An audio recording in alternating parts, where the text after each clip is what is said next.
C. Joseph Vijay எனும் நான்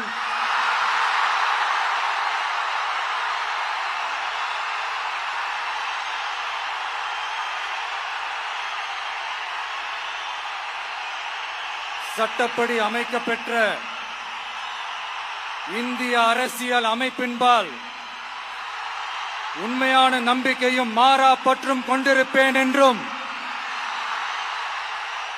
இந்திய நாட்டின் ஒப்பில்லாத முழு முதல் ஆட்சியையும் ஒருமையையும் நிலைநிறுத்துவேன் என்றும் தமிழ்நாட்டு அரசின் முதலமைச்சராக உண்மையாகவும் உளச்சான்றின்படியும் என் கடமைகளை நிறைவேற்றுவேன் என்றும்